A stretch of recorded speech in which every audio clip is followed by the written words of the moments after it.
took a cheap tin toy and weaponized it to invent the sound of modern electric blues. Little Walter was the undisputed, tragic genius of the blues harp who outsold legends to build an empire. Yet, despite generating millions for his record label, he died violently at 37 with completely empty pockets. He was dumped into an unmarked grave, discarded by the very industry that exploited his talent.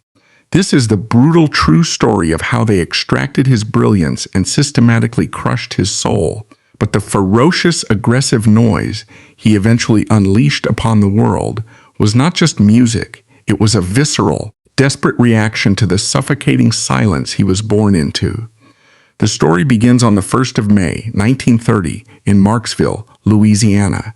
He was born into the sharecropping system, an economic structure that was slavery in everything but name.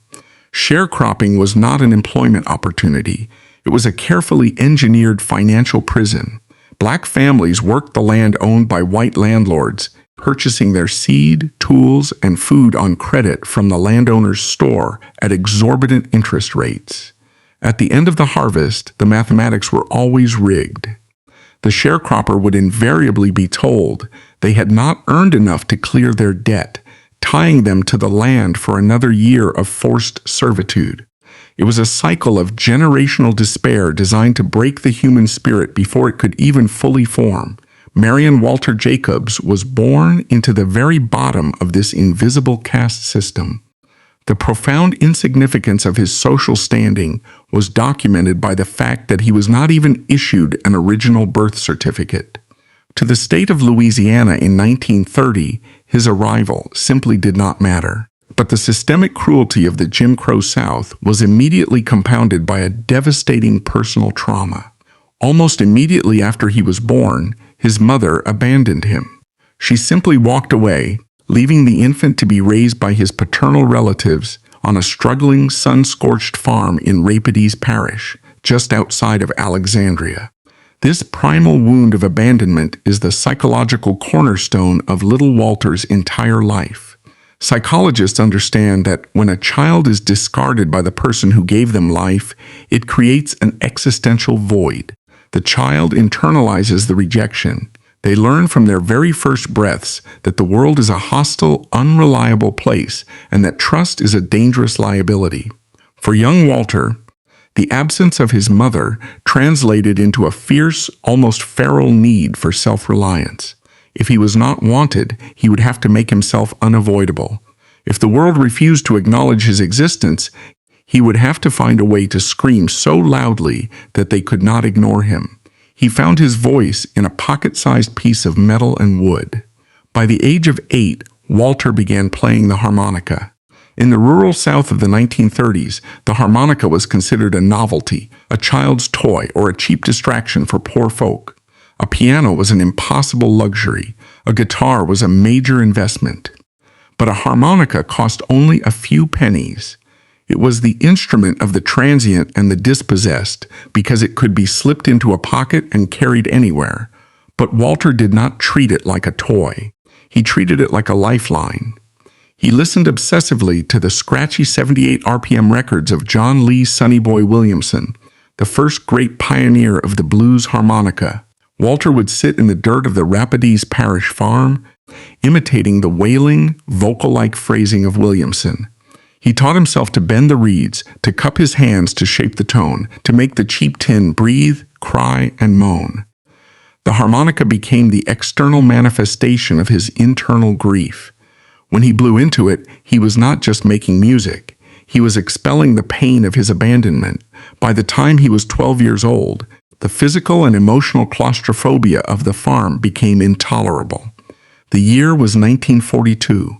World War II was raging across the globe, but Walter was fighting his own private war for survival.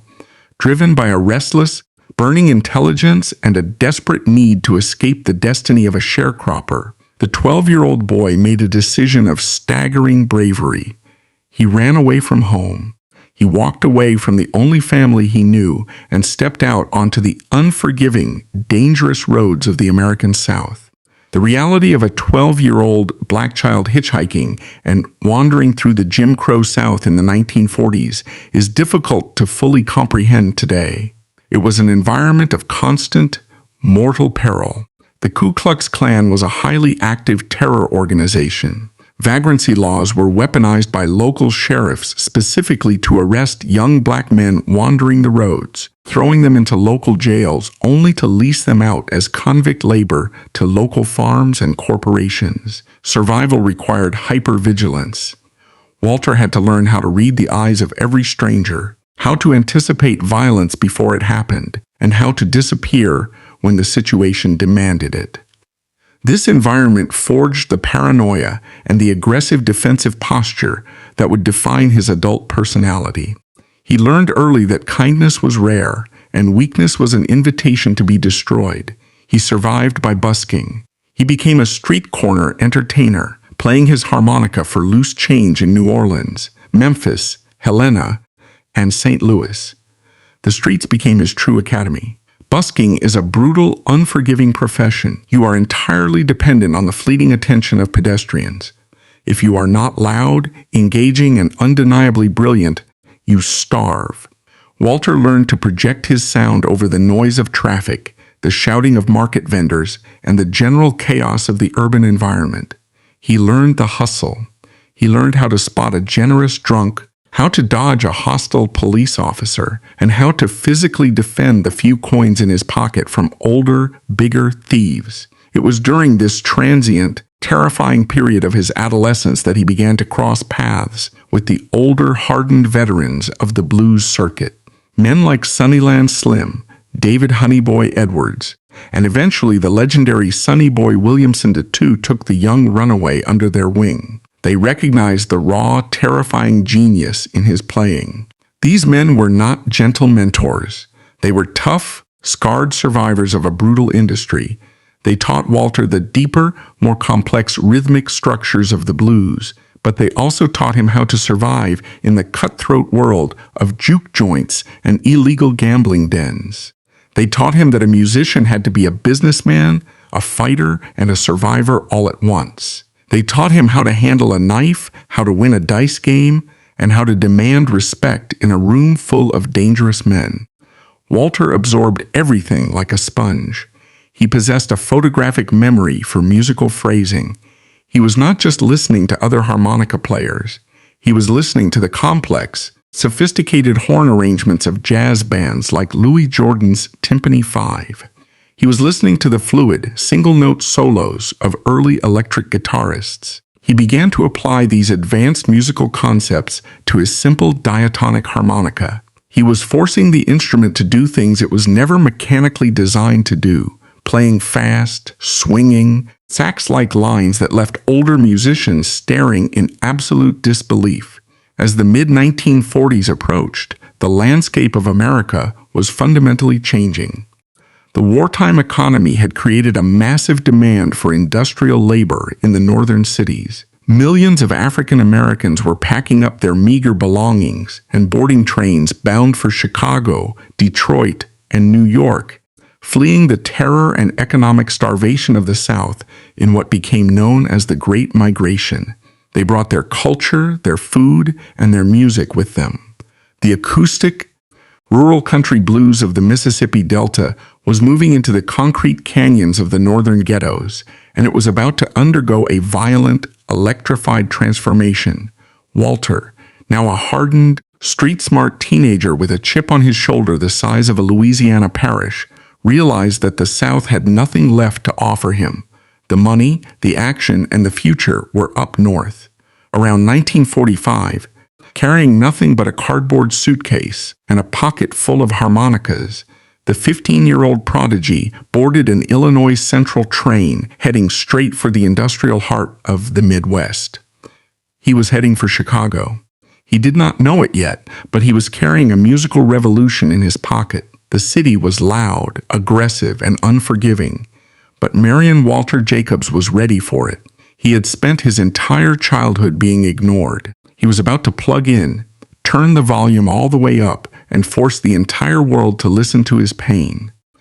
When the train carrying a teenage Marion Walter Jacobs finally hissed to a halt at the Illinois Central Station around 1945, he stepped off into a reality that was fundamentally alien to the rural poverty of his Louisiana childhood.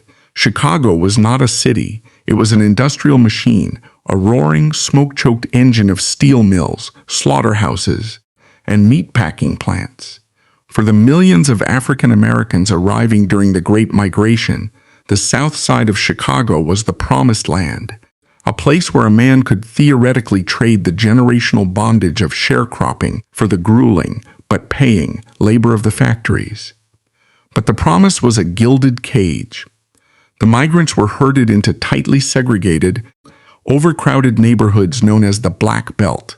They escaped the Jim Crow laws of the South, only to face the redlining, brutal police forces and fierce economic competition of the North. Walter arrived in this concrete jungle with nothing but his instincts and his harmonicas. He navigated straight to the beating heart of the city's underground economy, Maxwell Street. The Maxwell Street open-air market on a Sunday morning was a chaotic sensory overload. It was a sprawling bazaar where Jewish merchants sold discounted suits from pushcarts, bootleggers hawked cheap whiskey, and the smell of boiling hot dogs mingled with the stench of the nearby stockyards. Most importantly, it was the ultimate testing ground for musicians. Delta bluesmen who had just arrived from Mississippi would set up on the pavement, passing a hat, desperately trying to leverage their rural art into urban survival. Walter threw himself into this fierce competition. He began playing alongside established street musicians like Floyd Jones and Jimmy Rogers. But immediately, he encountered a terrifying physical limitation. The sonic landscape of the blues was changing. The ambient noise of the city, the elevated trains rattling overhead, the screaming vendors, the sheer volume of thousands of bodies pressed together was overwhelming. To cut through the din, the guitarists were plugging their heavy hollow-body guitars into primitive, low-wattage tube amplifiers. For an acoustic harmonica player, this was a death sentence. No matter how much air Walter pushed from his lungs, no matter how hard he attacked the reeds, his unamplified tin instrument was swallowed by the roar of the electric guitars and the concrete street. For a boy whose entire psychological foundation was built on a terror of being ignored and abandoned, being drowned out musically was not just a professional inconvenience. It was a visceral, existential threat. He was being silenced, and Walter refused to be silenced. Driven by frustration and a brilliant, pragmatic intellect, Walter sought a mechanical solution to his acoustic problem. He scavenged a microphone. It was not a delicate, high-fidelity studio microphone used by the jazz singers of the era. It was a heavy, bullet-shaped piece of industrial hardware, likely an Astatic or a Shure, the kind used by taxi dispatchers and police operators. It was built for durability, not nuance. Walter did not mount it on a stand. He gripped the heavy metal shell in the palm of his right hand, pressing it flush against the back of his diatonic harmonica, sealing his fingers around both objects to form an airtight acoustic cup. He then took the heavy cable and plugged it directly into a cheap, low-wattage electric guitar amplifier. What happened next fundamentally altered the trajectory of modern music. Walter did not just turn the amplifier on. He reached down to the volume dial and violently cranked it past its intended operational threshold. He pushed the fragile glass vacuum tubes inside the amplifier to their breaking point. When he blew into the instrument, the airtight seal of his hands forced the massive air pressure directly into the microphone capsule. The overloaded amplifier could not process the signal cleanly. The sound wave clipped, shattered, and distorted. What blasted out of the speaker cone was not the reedy, plaintive wail of a traditional folk harmonica. It was a massive, sustained, tearing roar. It sounded like an angry tenor saxophone. It sounded like a chainsaw cutting through sheet metal. This was the deliberate, intentional birth of electronic distortion, decades before rock guitarists like Jimi Hendrix, Pete Townshend, or Dave Davies of the Kinks would be credited with discovering the power of overdriven amplifiers. a teenage runaway on the streets of Chicago, had weaponized electricity. The distortion was not a mistake. It was an aesthetic choice. Walter realized that the overdriven amplifier gave the harmonica a thick horn-like sustain.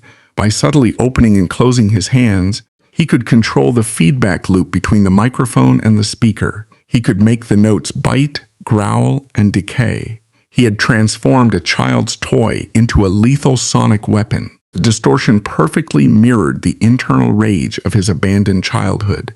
The electricity provided the volume, but the anger provided the tone. He was no longer a victim of the city's noise. He was the loudest, most aggressive thing in it. This revolutionary sound sent shockwaves through the South Side club circuit. It did not take long for the noise to attract the attention of the undisputed apex predator of the Chicago blues scene, Muddy Waters. Muddy was an established force, a man with a deep, booming voice and a ferocious slide guitar style that channeled the darkest, most potent energy of the Mississippi Delta. He was a commanding presence, radiating a quiet, absolute authority. When Muddy heard the teenage Walter playing through the overdriven amp, he instantly recognized the future. Muddy's guitar style was heavily rhythmic, anchored in the deep bass strings. He needed a lead instrument that could cut through the low end and answer his vocal lines. He had tried using horn players, but jazz musicians rarely understood the raw, uneven timing of the country blues. Walter, with his deep southern roots and his new, electrified horn-like tone, was the perfect missing piece. In 1948, Muddy hired the 18-year-old Walter to join his band. The psychological dynamic between the two men was intensely complex. Muddy Waters became the closest thing to a father figure that Walter had ever known. Muddy provided structure, steady pay, and a level of professional protection. But Walter's deep-seated trauma made him inherently suspicious of authority. He craved Muddy's approval, yet fiercely resented taking orders. He was volatile, arrogant, and prone to wild mood swings, a sharp contrast to Muddy's stoic, businesslike demeanor. Musically, however, their synergy was terrifyingly perfect. In the studio, the combination of Muddy's deep delta slide and Walter's screaming, futuristic harmonica created a tension that defined the genre. In October 1950, they walked into the Chess Record studio and recorded Louisiana Blues. When the record hit the streets, it sounded like a transmission from another planet. The track was dark, heavy, and drenched in a menacing urban swagger. It was the definitive sound of the rural black experience crashing headlong into the industrial machinery of the North.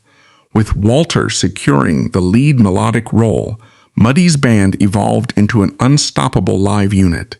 Along with Jimmy Rogers on second guitar and babyface Leroy Foster on drums, they became the resident kings of the Chicago club circuit. The South Side club scene in the late 1940s and early 1950s was not a polite, artistic environment. The clubs, places like the Zanzibar, the Macamba Lounge, and the 708 Club, were rough, dangerous, smoke-filled rooms packed with factory workers looking to blow off steam, gamblers, hustlers, and pimps. Violence was a nightly occurrence. To hold the attention of a crowd in these venues, a band had to play with absolute, overwhelming force. The band adopted a ruthless strategy to assert their dominance. They became known locally as the Headhunters. This was not a playful nickname. It described a practice of musical and economic warfare.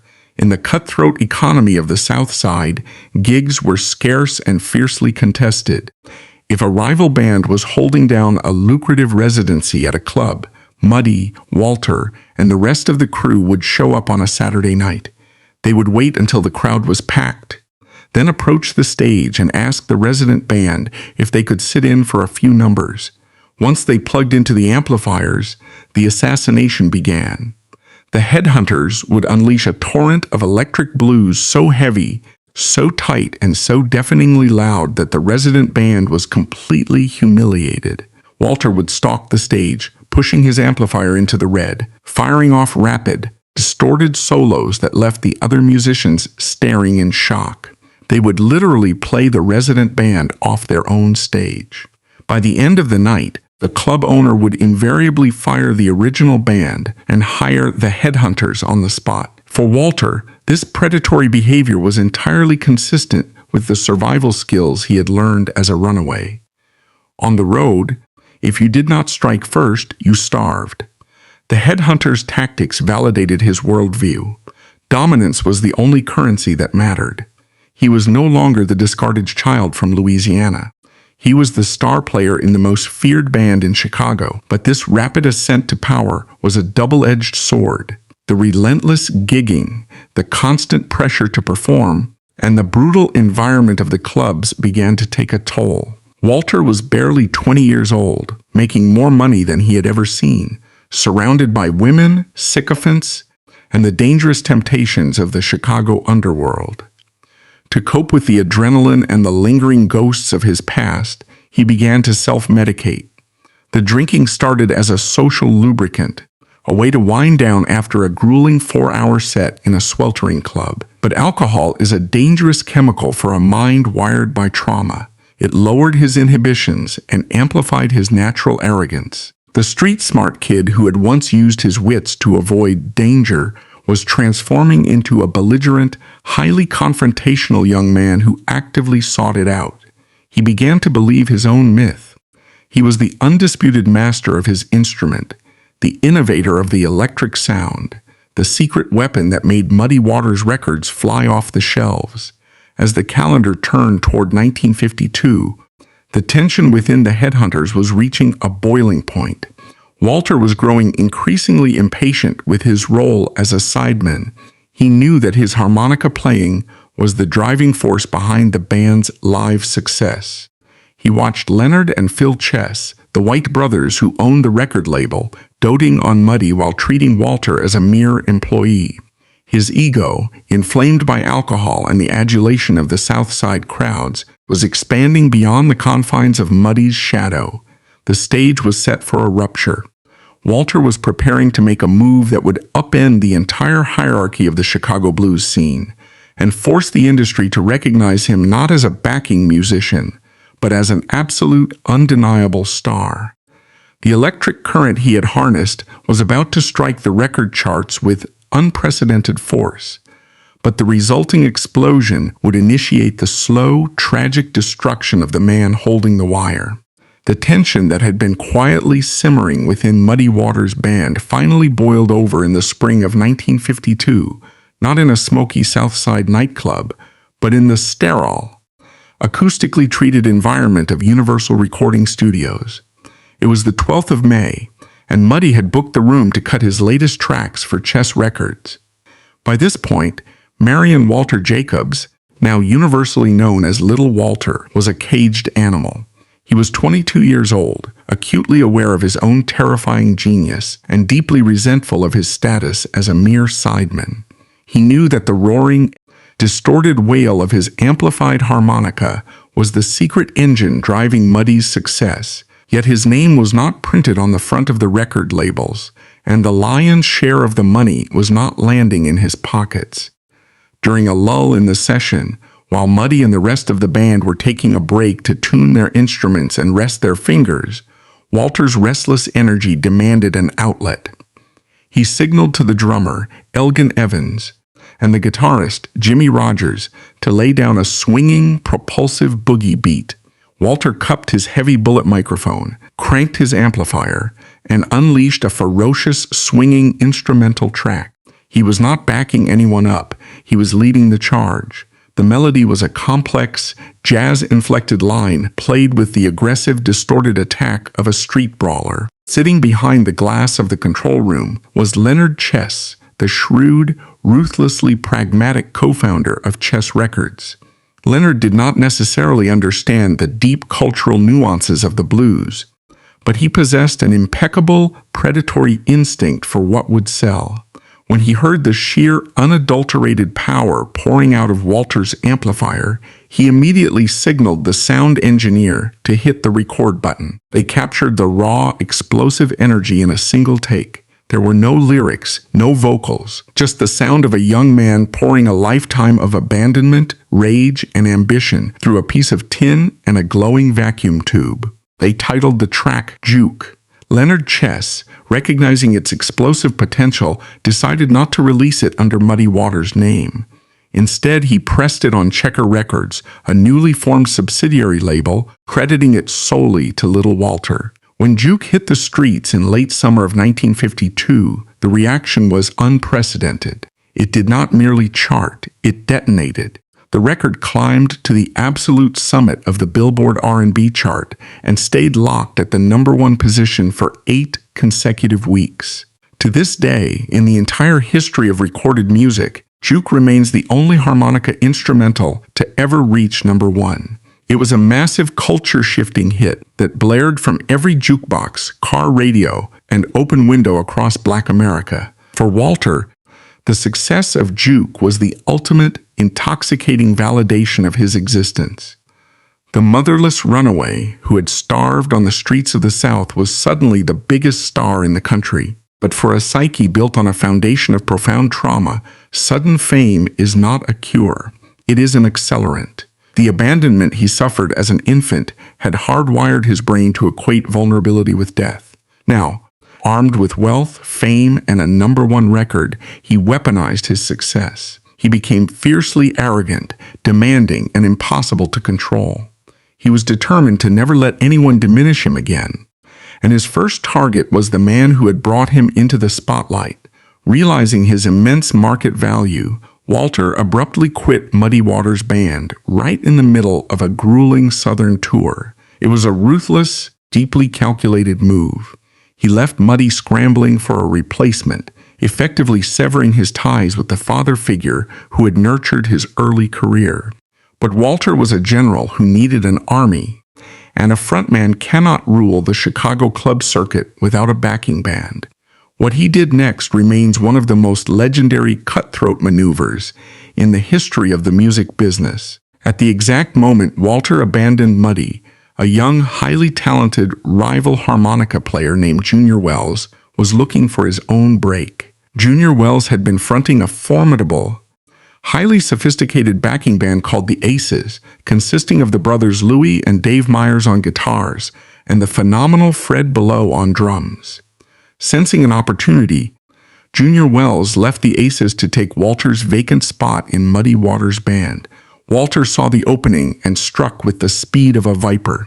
He immediately approached the stranded Aces and offered them a job as his exclusive backing band. He effectively executed a hostile takeover of his rival's entire rhythm section.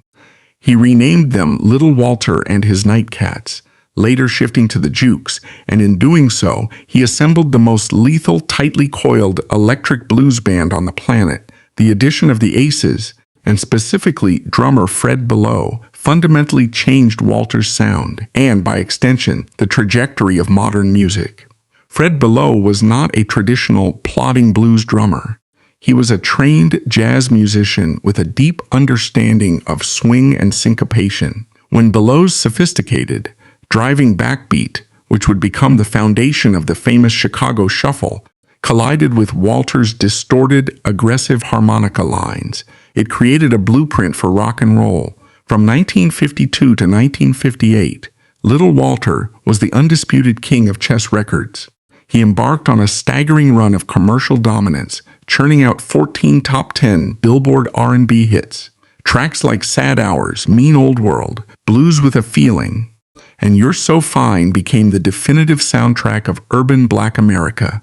His crowning achievement arrived in 1955 with the release of My Babe, written by the legendary Chess House songwriter Willie Dixon. The song was a brilliant secular reworking of the traditional gospel standard, This Train is Bound for Glory. Walter infused the track with a strutting, arrogant swagger, creating a crossover smash hit that spent 19 weeks on the charts and secured his status as a national icon. He was outselling Muddy Waters. He was outselling Howlin' Wolf. He was the golden goose of the Chess Records empire. Yet behind the flashy suits, the custom Cadillacs, and the screaming crowds, a quiet, sinister tragedy was unfolding. Walter was caught in an invisible snare, one that he was too uneducated and too traumatized to recognize until it was already crushing the life out of him. To understand the tragedy of Little Walter, one must dissect the brutal, predatory mechanics of the 1950s independent record industry. Leonard and Phil Chess were immigrants who operated their label like a feudal fiefdom. They provided the studio time, the distribution networks, and the vital radio promotion that allowed black artists to reach a national audience. But in exchange, they engaged in financial exploitation so systematic and profound that it bordered on economic warfare. Walter, like many African-American artists of his generation, possessed a musical genius that was entirely self-taught, but he had absolutely no formal education in copyright law, mechanical royalties, or publishing rights. He was a product of the streets, a man who measured success by the amount of cash in his pocket at the end of the night. The Chess brothers weaponized this lack of financial literacy. Instead of drafting fair contracts that paid the artist a percentage for every record sold, Chess Records frequently relied on a system of advances, flat fees, and phantom ledgers. When Walter needed money, Leonard Chess would pull a roll of cash from his pocket and hand it over, acting the part of the benevolent patriarch. They bought him expensive Cadillacs. They paid for his tailored suits. But none of these were gifts. They were predatory loans, every single dollar handed to Walter, every cost of studio time, every promotional expense, and the exorbitant markup on the cars and clothes was quietly added to an internal ledger at Chess Records as a debt owed by the artist. Meanwhile, the millions of dollars generated by the massive sales of Juke, My Babe, and his other hits were routed back into the label's coffers. Through this opaque creative accounting, Walter was permanently kept in the red. He was the biggest star in the country, yet on paper, he was told he owed the company money. The psychological impact of this realization was devastating. As the 1950s progressed, Walter began to slowly understand the architecture of the trap he was in. The horror of it was deeply rooted in his past. He had run away from the Louisiana sharecropping system to escape a life where a man worked the fields only to be told by the white landowner that his labor did not cover his debt at the company store. Now, in the glittering, modern metropolis of Chicago, he realized he had not escaped the system at all. He had just changed the crop. He was no longer a sharecropper picking cotton. He was a sharecropper cutting vinyl. The exploitation reached its most cynical peak with the theft of his intellectual property. To generate immediate cash to pay off his debts to the label and fund his increasingly chaotic lifestyle, Walter was pressured into signing away the publishing rights to his original compositions. He sold the legal ownership of his immortal music to Arc Music, a publishing company secretly controlled by the Chess brothers. He traded the generational wealth of his copyrights for a handful of quick cash. The realization that he was being robbed, coupled with his total legal inability to stop it, ignited a catastrophic psychological unraveling. Walter's childhood abandonment had taught him that the world was inherently predatory, and the actions of his record label confirmed his darkest paranoias. Because he could not strike back at the executives who held his contracts, he directed his immense boiling rage at the world around him. He sought refuge in the only anesthetic available to him: alcohol. The drinking escalated from a celebratory indulgence to a desperate chemical dependency. The liquor did not soothe him. It stripped away the thin veneer of his self-control and unleashed the traumatized, feral child within. He became notoriously erratic, violent, and deeply paranoid. He carried a loaded pistol and a switchblade at all times, trusting no one, seeing enemies in every shadow. The man who had revolutionized modern music was deteriorating into a barroom brawler. He would show up to gigs heavily intoxicated, picking fights with club owners over pay, insulting his own bandmates, and leaping off the stage to physically assault audience members, who he perceived were looking at him the wrong way. His handsome, youthful face became a canvas of violence, crisscrossed with deep, jagged scars from knife fights and broken bottles. By the late 1950s, the golden era was coming to a dark, violent close. Little Walter was still a king, but he was ruling over a kingdom of ashes. The hits were slowing down as the musical tastes of Black America began to shift towards the smoother sounds of soul and early Motown. The money was evaporating into the pockets of the executives, and the alcohol was rotting his physical and mental health. He was trapped on a treadmill, forced to play grueling, endless tours in dangerous, seedy clubs just to generate enough cash to survive another week, fully aware that the empire he had built was owned by someone else. The stage was set for a harrowing final act as the genius who had electrified the blues prepared to short-circuit his own life. The 1960s did not arrive quietly. For the African-American community, the new decade brought a seismic cultural shift, bringing with it the explosive energy of the civil rights movement, the polished, upwardly mobile sound of Motown, and the raw, rhythmic funk of James Brown. The musical tectonic plates were shifting rapidly beneath Little Walter's feet. The gritty, aggressive, heavily distorted Chicago blues that he had pioneered just a decade earlier, the sound that had made him the absolute monarch of the R&B charts, was suddenly being viewed by younger Black audiences as the music of their parents. It was associated with the rural past, the Jim Crow South, and the struggles of the Great Migration. The youth wanted a sound that pointed towards integration and the future. Almost overnight, the undisputed king of Chicago found himself fighting a losing battle against obsolescence. For a man carrying the psychological baggage of Little Walter, a decline in popularity was not just a professional setback. It was a visceral, terrifying trigger of his deepest childhood trauma. His entire identity, his defense mechanism against the world, was built on the premise that he was undeniably, loudly essential. He had survived the abandonment of his mother and the brutality of his youth by forcing the world to look at him, to listen to his roaring amplifier, and to validate his existence by buying his records. Now the audience was turning its back on him. To Walter's traumatized mind, this was not a shift in market trends. It was the ultimate, inevitable rejection. It was the universe confirming his darkest fear, that he was, at his core, disposable. He reacted to this perceived abandonment with terrifying, self-destructive violence. If the world was going to reject him, he would reject the world first. He alienated the few allies he had left. He fired his bandmates, often replacing them with inferior musicians who were too intimidated to challenge his authority. He burned through friendships, professional relationships, and romantic partnerships with a reckless, vindictive cruelty. He did not just burn bridges, he blew them up. His alcoholism, which had been a coping mechanism in the 1950s, metastasized into a full-blown physical and psychological dependency. He was consuming massive quantities of cheap liquor, pouring gasoline on the fire of his paranoia. The physical toll was devastating. The alcohol ravaged his internal organs, but the true horror of his decline was visible on his face.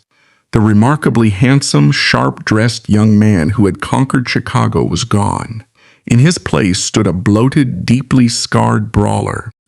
Walter had always been quick to anger, but the alcohol stripped away his remaining impulse control.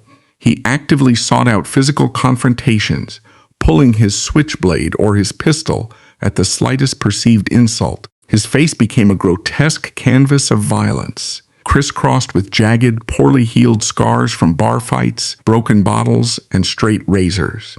These scars were not just tissue damage. They were the outward manifestation of his internal agony. He was wearing his trauma on his face, daring anyone to look at him, daring anyone to pity him. Meanwhile, the systemic cruelty of the music industry continued to grind him down. Chess Records, the label he had helped build into an empire, was a business, and businesses have no room for sentimentality.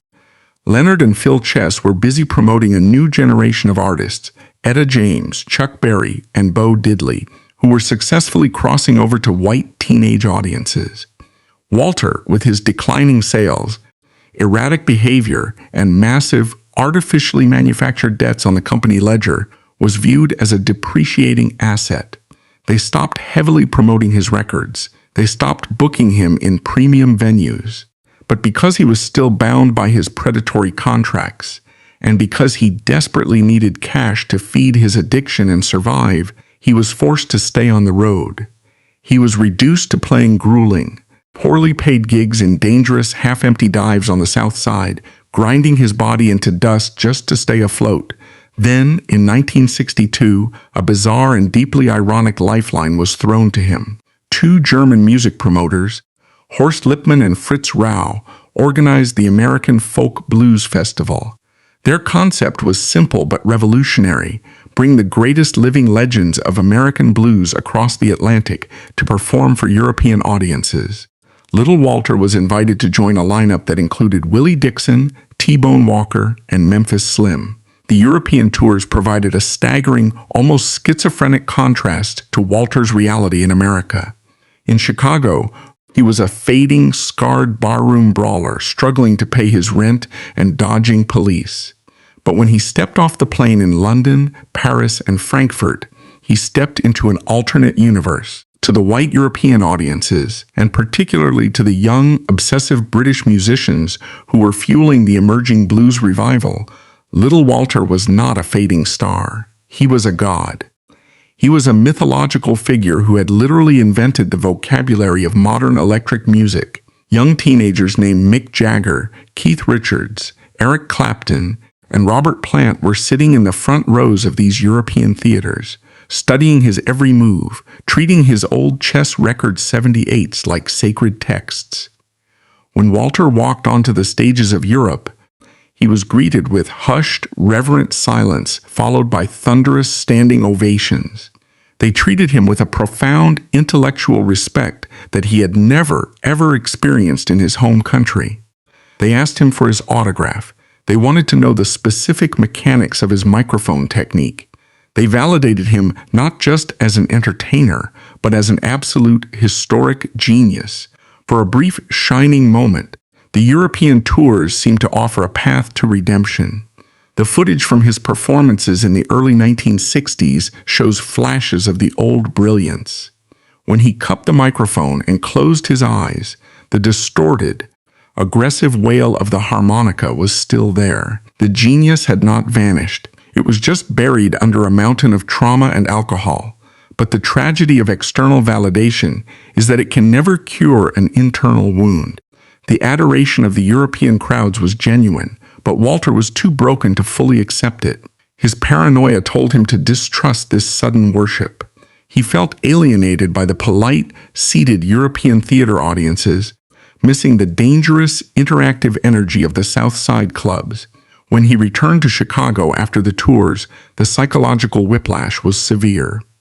The European money quickly evaporated, swallowed by his debts, his drinking, and the predatory accounting of his record label. He was back on the brutal treadmill, playing the same dangerous clubs, fighting the same demons. The industry that had built him had completely moved on. He was a king without a kingdom, a revolutionary whose revolution had been hijacked by younger, healthier men who were now making millions replicating the exact sounds he had invented. By the time he was invited back to Europe for the 1967 American Folk Blues Festival, the deterioration was total. The surviving footage from this final tour is deeply harrowing to watch. Walter is only 37 years old, but he looks like a man in his late 50s. He is heavily bloated, sweating profusely, and moving with a slow, pained stiffness. His eyes, once sharp and fiercely intelligent, are clouded and vacant. The fire in his playing is intermittent, replaced by a desperate, gasping struggle to find his breath.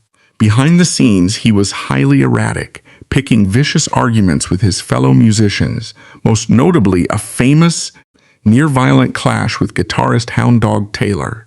He was a dying man, performing his own autopsy on stage for the entertainment of a foreign crowd. He returned to Chicago in late 1967 as a ghost haunting his own life. The winter of 1967 bleeding into 1968 was a brutally cold, unforgiving season. Walter was essentially destitute, relying on the charity of a rotating cast of girlfriends and a few loyal friends who had not yet been driven away by his temper. He had revolutionized the harmonica. He had invented electronic distortion, and he had provided the blueprint for the impending explosion of global rock and roll. Yet, as he walked the freezing, snow-covered streets of the South Side, coughing heavily, his heart giving out from years of unrelenting stress and chemical abuse, he had absolutely nothing to show for it. He was a victim of a system designed to extract his genius and discard the husk. The stage was set for the final, senseless act of violence that would stop his heart forever. But in truth, the system had been killing Marion Walter Jacobs since the day he was born. The night of February 14, 1968, was not supposed to be the end. It was supposed to be just another shift in the grinding, thankless life of a forgotten king. Little Walter was booked to play a gig at a small, unremarkable club on the south side of Chicago. He was 37 years old, a man whose physical vitality had been hollowed out by 2 decades of extreme substance abuse, relentless physical trauma, and the crushing weight of a systemic abandonment that dated back to his infancy in Louisiana. He was tired, he was unwell, and he was perpetually looking for a fight to externalize the internal hell he had been living in since the day he left home at 12 years old. During a break in the performance, Walter stepped out of the club and into the freezing, punishing Chicago air. Somewhere in the dark, crowded streets of the South Side, he became embroiled in a dispute, whether it was over a gambling debt, a perceived slight, or just the kinetic volatility of a man who carried a hair-trigger temper and a pistol in his waistband. The details have blurred into the chaotic folklore of the blues. What is certain is that the argument escalated into a physical confrontation. Walter, despite his diminished physical state, was still a street-hardened brawler. He engaged in a fierce, ugly scuffle. He was struck repeatedly. Accounts suggest a heavy pipe or a wooden club was brought down hard against his head. In the aftermath of the fight, the adrenaline mask took over. He brushed off the pain, ignored the warnings of his companions, and refused, as he had his entire life, to seek help from the institutions that he viewed as his enemies. He believed he could survive this, just as he had survived the Jim Crow South, the back-alley stabbings, and the treacherous politics of the Chess Records boardroom. He returned to the apartment of his girlfriend on East 54th Street, lay down on the bed, and surrendered to the exhaustion. When he was discovered the following morning on February 15, 1968, the silence in the room was absolute. He had died in his sleep. The autopsy report provided a clinical, emotionally detached summary of the destruction. Coronary thrombosis. The stress of the violent fight the night before had proved to be the final straw for a heart that was already failing. The damage was cumulative. The years of heavy drinking, the chronic inflammation from his scarred, abused body, and the relentless, suffocating stress of existing in a system that viewed him as a depreciating asset had culminated in a fatal blood clot. The death of little Walter was not a national news story. It did not make the front page of the major newspapers. In the cultural climate of 1968, a black blues musician dying in his 30s was, tragically, not an anomaly. It was a common, systemic expectation. But the true horror of his end did not lie in his death. It lay in his burial, because Walter had been stripped of his wealth by the very people who had profited from his genius. There was no money left for a funeral. The man whose harmonica playing was being studied by the likes of Eric Clapton and Jimi Hendrix, the man whose records were being imported into Britain and sold for premium prices, was processed like an indigent. He was laid to rest at St. Mary's Cemetery in Evergreen Park, Illinois. There was no marble monument. There were no lines of mourners. There was no headstone. He was buried in a completely unmarked grave. For 23 years, the greatest harmonica player in history lay in the earth, nameless and forgotten. He was a secret kept by the soil. The industry that had sold his soul for royalties simply moved on, focusing their marketing machinery on the new stars they had cultivated in his wake. The erasure was total. It was as if the man who had invented the distorted electric blues had never existed at all. This was the final, cynical victory of the system. They had taken the raw, traumatized energy of a sharecropper's son, harnessed it into gold, and when the genius burned out, they threw the shell away. They didn't just want his music. They wanted to ensure that he never owned his own legacy. They wanted to make sure that the story of his life, the story of theft, exploitation, and institutional cruelty, was buried along with his body. But the silence could not hold. By the late 1980s, a new generation of musicologists and fans began to scour the archives, peeling back the layers of the chess records mythology to find the man who had been wiped out of it. It was two fans, Scott Dirks and Iomat Rasoon, who finally refused to let the erasure stand. In 1991, they spent their own money to design and erect a proper headstone on the spot where he had been lying for 2 decades. They gave him back his name. When you look at the life of Little Walter, you are not looking at a cautionary tale about the dangers of rock and roll or the pitfalls of fame. You are looking at a forensic study of how genius is treated when it is inconvenient to the powers that be. Walter was not a failure of character. He was a success of resilience who was eventually ground down by the grinding gears of a machine that demanded he pay for his own exploitation. He was the man who turned a pocket toy into a revolution. He was the man who taught the electric guitar how to roar. He was the child who was abandoned by his mother and then abandoned by the industry that made him a god. His legacy is etched in the distortion pedals of every rock band on earth, but his true history is written in the silence of that unmarked grave in Evergreen Park. It serves as an eternal reminder that the brilliance of the human spirit is a resource that can be mined, but the cost of that mining is the soul of the creator. The final verdict on Little Walter is not found in his chart statistics or his Hall of Fame induction. It is found in the distorted, beautiful scream that erupts every time a blues harmonica is amplified and pushed past its limits. That sound is his vengeance. It is the sound of a boy from Louisiana refusing to be silenced, refusing to be ignored, and refusing to be discarded. He died in poverty, but he left behind a frequency that the industry could not patent, and a story that the system could not permanently bury. He is the ghost in the machine, the reminder that no matter how much they strip away, the truth of the artist always finds a way to resonate in the air.